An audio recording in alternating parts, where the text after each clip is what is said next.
Ready? I'm ready. Okay. Can you talk about... Talk loud now. Okay. Talk about communication with home. Tell me, how often did you receive letters and how often did you write letters? Home. Oh, probably I wrote once a week. Got letters every week and a half. How long did it take letters to get from the United States to where you were? Oh, it depended.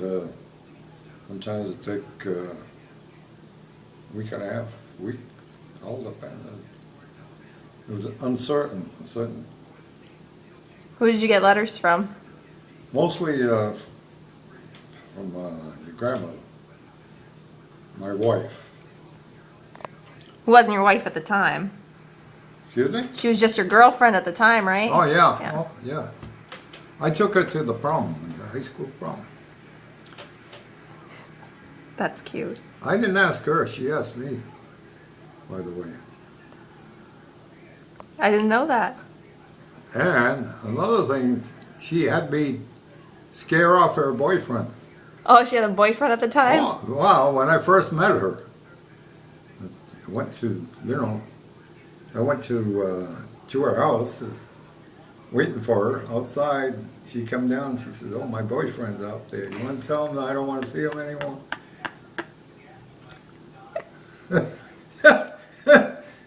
Yeah, this is true. What did you do? I told him, I said, "Hey, Louise doesn't want to see you anymore." That's my wife's name. That's it. He just took off. That's all. And you took her? Yeah. Then I was second choice. I had second choice, but I guess I turned out to be number one. I guess you turned out to be the last choice. The best choice. Well, hopefully it turned out that way. And 90 years of trying to be impressing. 9 years? Huh? 9 years? Well, a lot of years.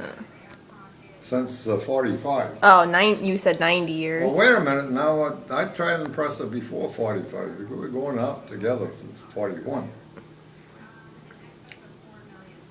How old was she then? How old were you then? Oh, when she was in high school? Yeah, she was graduating from high school. How did you meet? We met at, it was a wedding reception. Some relative of hers or a friend of hers. And I happened to be a member of that club where the reception was being held. I didn't know that. What about Ralph? What about your friend Ralph?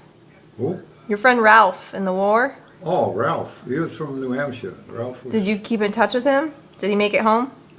Yeah, he made it back home. In fact, he came down and he wanted me to go to he had a business in North Carolina prior to him going overseas, going in the service, I should say. And he was in partnership with some other person.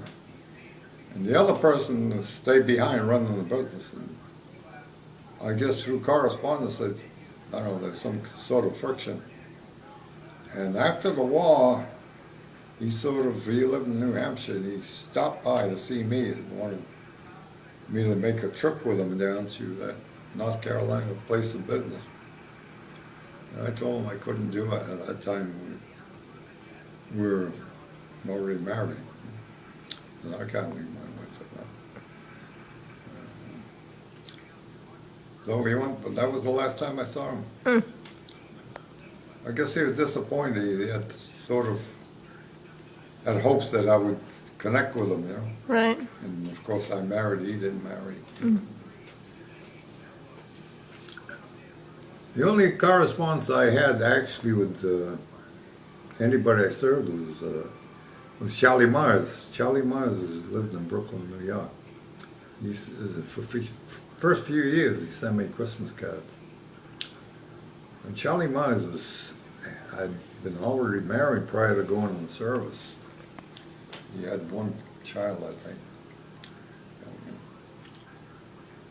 He's the only one that really corresponded, other than Ralph Crispin coming up to see me,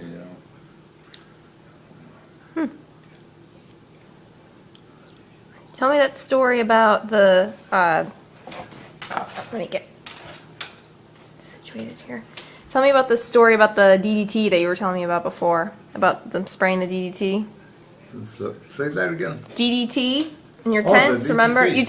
You told me it before, but I want to tape it. Yeah, well, we used to spray the tents. We were told to around dusk before we entered our tents, because to fill the tent full of, I assume it's DDT, because that was popular, was newly come out.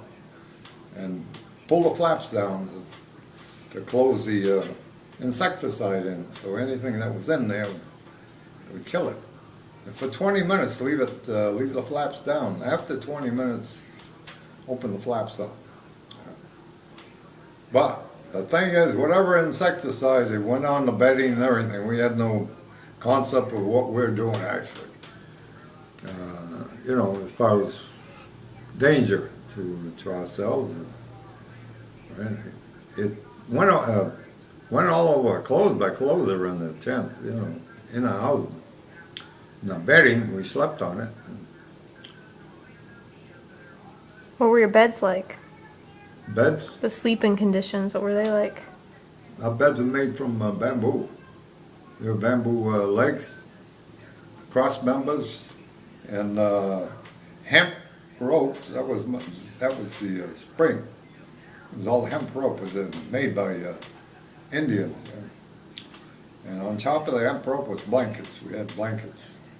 No mattresses. It was just a couple of blankets, you know, for cushioning. Doesn't sound very comfortable. Well, you get used to it. I mean, it's, you know, don't forget during the Depression days, we didn't have that much comfort, you know. It wasn't a comfortable period. But that combined with the weather and the food and everything Oh, the sounds weather, like... horrible. Living conditions were horrible. Hey, that's the way, you know, things were. The food was horrible. But coming out of the Depression, it was, we never had good food for years anyway.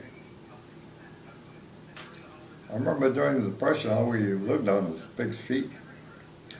Pickled pig's feet, because they were cheap as heck. You could buy 10 pounds for a nickel, I guess. Doesn't sound very We good. lived on pig's feet and potatoes. I never had the roasted chicken.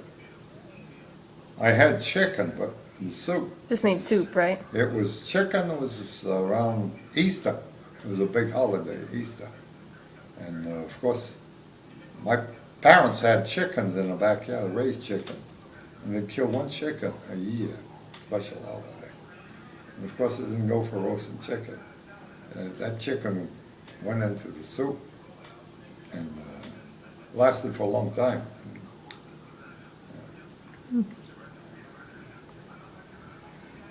All right, I'm gonna